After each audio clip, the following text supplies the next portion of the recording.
After forcing his young daughter out of his life for pursuing her passions, a wealthy man finds himself consumed by remorse when a debilitating illness confines him to a nursing home. Frank always desired for his daughter, Ellie, to be as successful as he was. He was a wealthy businessman and wanted his daughter to follow in his footsteps, but Ellie had something else on her mind. The young girl wanted to become a doctor and help the needy. She wanted to become someone like her late mother, who was a philanthropist and served people. Frank was not happy about it. He didn't want to see his daughter throw away her life serving the poor and needy, which led to a huge argument between them, and Frank eventually kicked Ellie out of the house. "I'm just not meant for business, Dad. I want to be like Mom. Please, why can't you just support me?" begged Ellie. "Honey," said her father as calmly as possible, "I'm not going to pay for your medical school.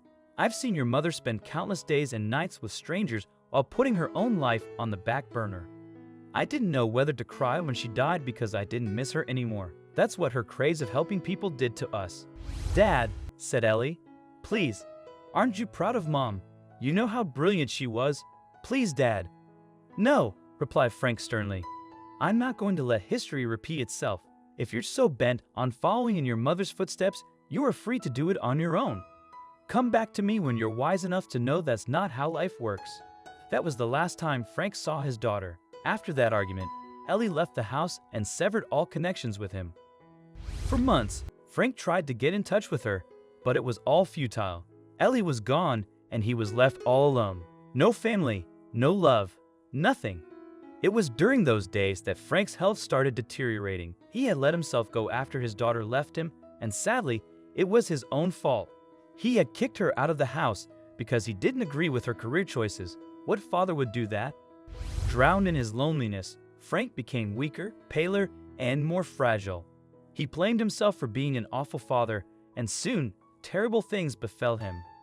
Years later, Frank lost his eyesight due to diabetes. The once tall, cheerful man was now reduced to a thin man bent over a cane. He hardly paid attention to himself, so managing the business was out of the question. His business partners paid him a visit one day and suggested he retire. "The last of the investors have also pulled out, Frank. The company, it's just not going anywhere, and we're afraid we can't help you any longer. Sorry. I guess it's time you think about your retirement rather than trying to salvage something that's already falling apart." Frank's company was on the verge of bankruptcy. Most of the workforce had quit, the investors had pulled out, and the last ray of hope, Frank's business partners, they left his side too. At that point, Frank made a decision that hurt him a lot, but he didn't have a choice.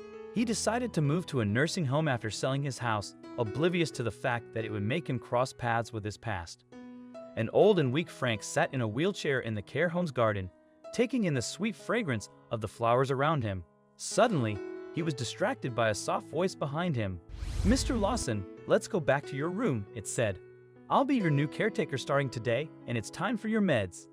Frank's heart began to pound as he heard the voice. There was something very familiar about it. "Miss," he said, "haven't met before. Your voice, I've heard it before, I believe." "Well, many people have said that to me, Mr. Lawson," the caretaker replied, pushing his wheelchair back to the care home. "I probably remind you of someone you valued a lot in your life. Is that the case?" "I don't know if that's possible," whispered Frank to himself. "You remind me of my daughter." Weeks and months passed, and that sweet voice became Frank's best friend. He learned that the caretaker's name was Mary and that she didn't have any family left. "I'd always wanted to serve the helpless," she told Frank one day. "I wanted to be there to love those who didn't have families, which is why I got into this line of work." How funny, Frank thought. Ellie was just like you. I wonder if she's doing fine. It's been years, and she never contacted me. Poor Frank. He had no idea what fate had in store for him. So when Mary surprised him with a cake for his birthday a month later, and he took the first bite, he felt like his heart had stopped beating. Tears welled up in his eyes, and he couldn't stop them. "Mary," he said in tears. "Lies? You were lying." "Oh, I don't believe you. You're Ellie, aren't you? You're my daughter. Only she made this cake for my birthday. Or do you know something about her? Oh, please tell me you know her. I've been waiting all these years to just hold her once and apologize to her for what I did. Please tell me you know her." Frank was crying his heart out like a child, and after seeing her old father cry like that, Ellie couldn't keep the truth from him any longer. "Dad," she said, hugging him. "Yes, it's me. I forgave you, Dad. I forgave you long ago. And I'm sorry, I just wasn't there for you. I'm sorry. When I saw you here, I didn't have the heart to tell you I was Ellie. You looked frail, Dad, and I was afraid you'd hate me if I told you who I was. I love you, Dad. I love you." "It's okay, sweetie," Frank said, his voice breaking. "Oh, I think I've received the best birthday gift this year. Too bad I can't see the smile on my daughter's face. I am sorry for what I did, honey. I learned to appreciate your work all these years. I don't think I could have made it all these years without the help of the caretakers. I should have been more understanding. I am so sorry." After a day filled with tears and endless apologies, Ellie and Frank finally reconciled. Little did Frank know, another surprise awaited him. A few days later, he was greeted by new tiny visitors at the nursing home who embraced him with affection and called him Grandpa. Their innocent voices brought a newfound happiness to Frank's heart. "Mom told us you're a superhero," exclaimed one of his grandchildren. "And she said you love us a lot." "We love you too, Grandpa,"